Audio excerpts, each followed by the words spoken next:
자, 안녕하세요. 반갑습니다. 자, 2013년 7월 6일자에 국회 사무처 시험이 있었는데 역시나 기대했던 것처럼 영어가 매우 어렵게 나왔습니다. 얼마나 어려운지 한번 함께 확인하면서 한번 직접 체험하도록 합시다. 자, 1번에 밑줄 친 내용에 들어갈 것으로 가장 적절한 걸 찾는 내용입니다. 자, 바로 직독치기 하죠. 1857년도에 앨프레드 러셀 월러스는 다윈에게 논문 하나, 종이 한 장을 보냈습니다. 뭐 이때는 논문 해도 되겠고 종이 한 장 해도 좋겠습니다. 자, 무엇에 관한 겁니까? 바로 종의 진화에 관한 논문 하나를 다윈에게 보냈다. 사형식의 동사고요.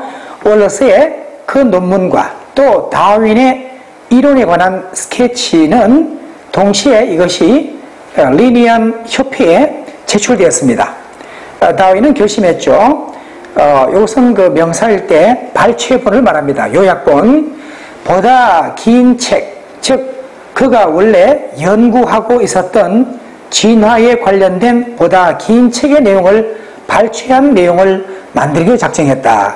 자, 그 목적이 뭘까요? 당연히 어떤 다른 누구도 이 표현을 중시해야 됩니다. 공적을 가로채다 뜻인데 공적을 가로채지 않도록이라는 말이 되겠죠. 그래서 목적인데 목적의 특성을 부정적으로 말할 수 있는 내용이 되어야 된다. 즉 아이디어, 어떤 아이디어죠? 그가 개발해왔던 아이디어입니다. 이때 타동사 develop에 참고하고 요 속에 목적에 관계되면서 which가 생각되어 있다. 이 점을 참고하고요.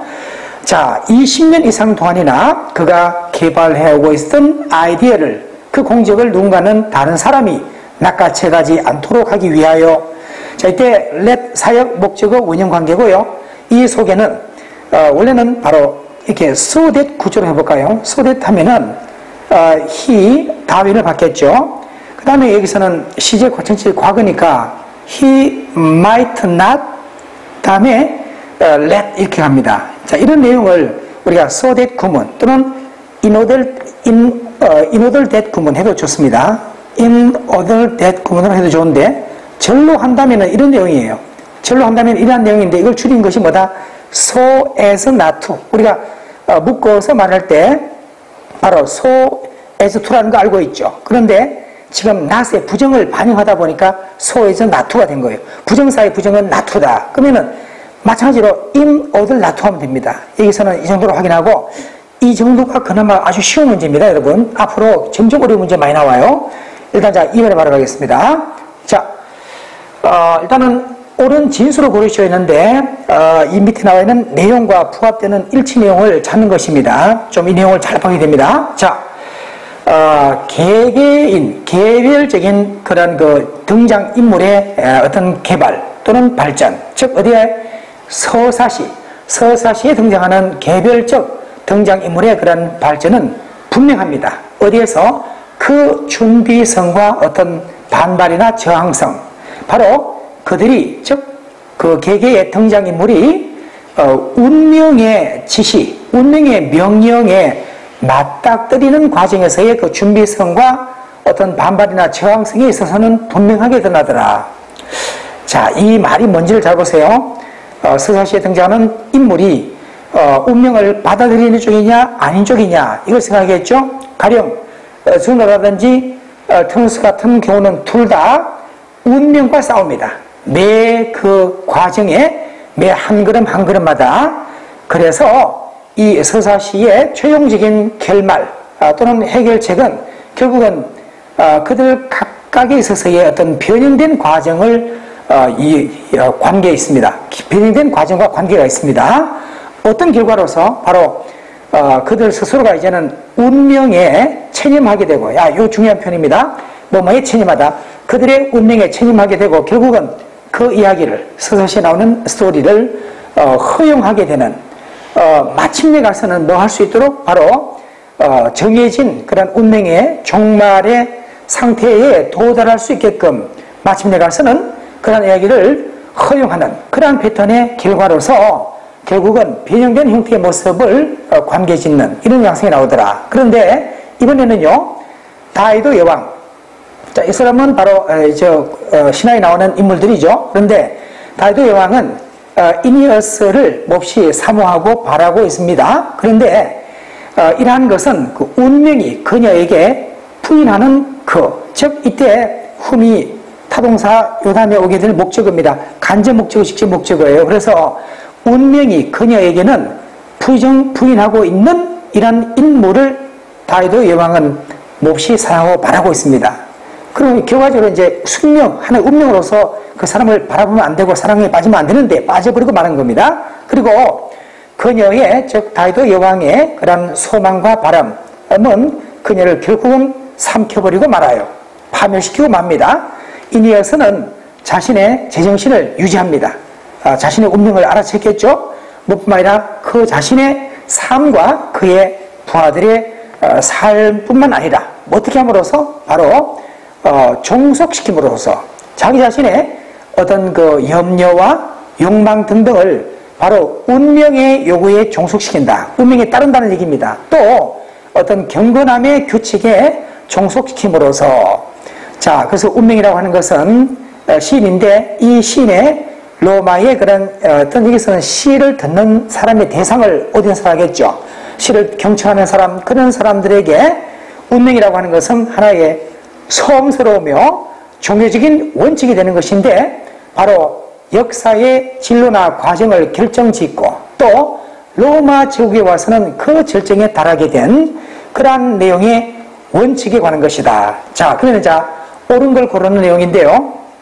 자, 먼저 신의 권력이라고 하는 것, 힘이라고 하는 것은 운명의 권력보다 위에 서 있다. 뭐 이런 구체적인 말을 한 건 아니죠. 두 번째는 이니어스는 궁극적으로 자신의 어떤 정해진 운명의 종말에 도달했다 했는데 운명의 종말이 다윗도 했는데 다윗은 그랬을지라도 이니어스는 그렇지 않았다는 게 핵심이니까 반대된 내용입니다. 종종 운명이라고 하는 것은 관계가 있는데 영웅들의 강한 의지 관계에 있다. 구체적으로 이 내용 속에도 뭐 영웅들의 의지 이런 말은 나오는 게 아닙니다. 자, 이제는 다윗은 결국은 여기서는 카르타고인데 카르타고의 시민들의 지지를 잃게 되고 그리고 결국은 폐위당하게 된다 했는데 이 내용 속에는 구체적인 말이 나온 게 아니죠. 뭐 그 전체적인 내용이 맞다 안 맞다를 떠나서 이 내용 속에는 제시한 게 없으니까 넘어가고요. 바로 5번이 되는데 이니어스의 그런 진로나 과정에 있어서의 그 방향과 이때 이 단어와 호응되는 단어는 여기 있습니다. 같은 논리 단어고 destination, 운명이라는 단어 이 자리에 와서 바로 결정짓는다. 운명 따위를 결정짓는다. 이 내용에 바로 반영되어 있는 내용이 다 나와 있고요. 자, 그래서 바로 이러한 그 이니어스의 과정과 진로에 대한 어떤 방향과 어떤 그 운명은 또는 목적지라 이거 원래 데스티니와 동의어입니다. 데스티니와 동의어인데 동시에 행선지 목적지라 말도 되는데 해석은 어쩌도 좋습니다. 그래서 가야 될 행선지 운명은 결국은 미리 예정된 것이었다. 미리 결정된 것이다. 이미 그런 상황을 알고서 제정신을 유지하면서 자신의 운명에 따른 길을 갑니다. 자, 5번 답이 되겠죠. 1번보다는 훨씬 어렵죠.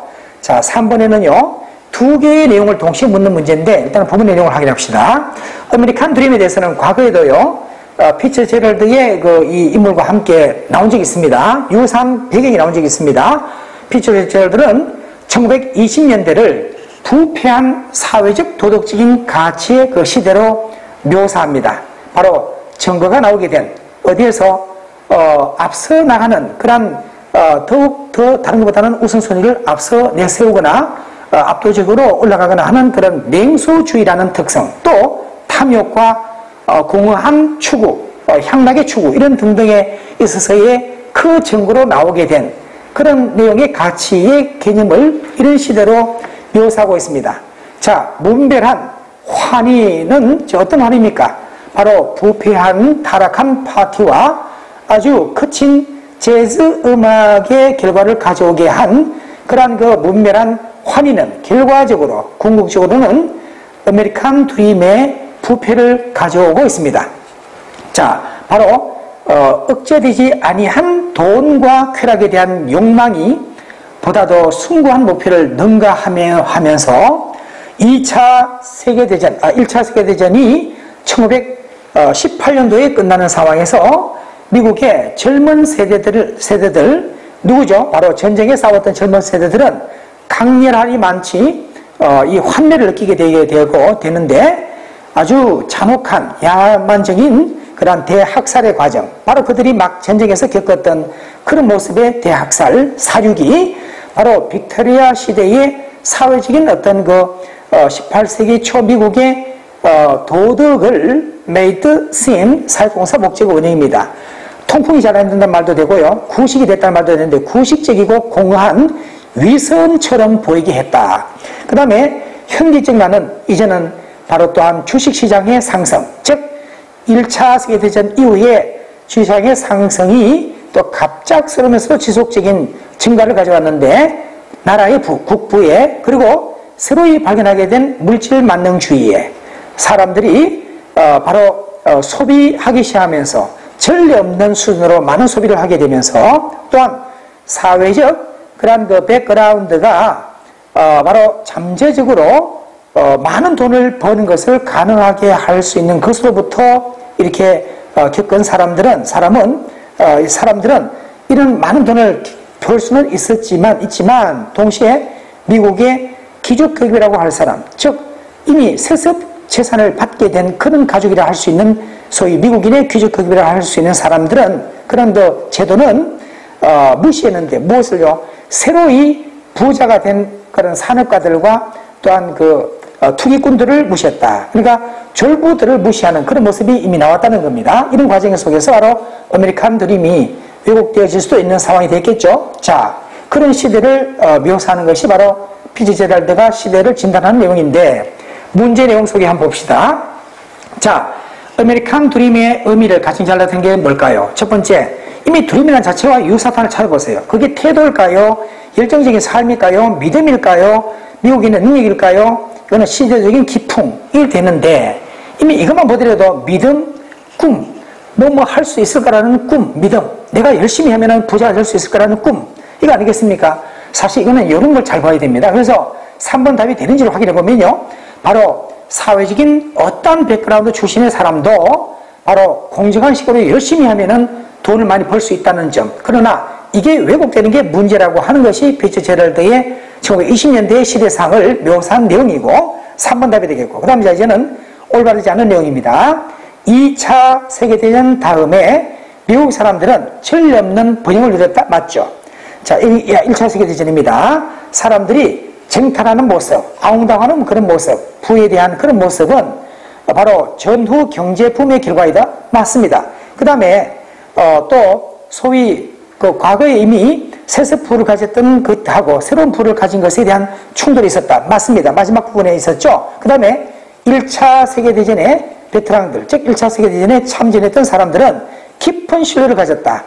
전혀 반대가 되니까 이게 답이 되겠죠. 인커렉트니까요. 1차 세계대전 이후 젊은 미국인들은 사회적 도덕적인 가치에 대한 가치를 믿지 않았다. 이 말도 본문 속의 내용과 잘 맞죠. 이렇게 확인하고 이제 3, 4번까지 종료합니다.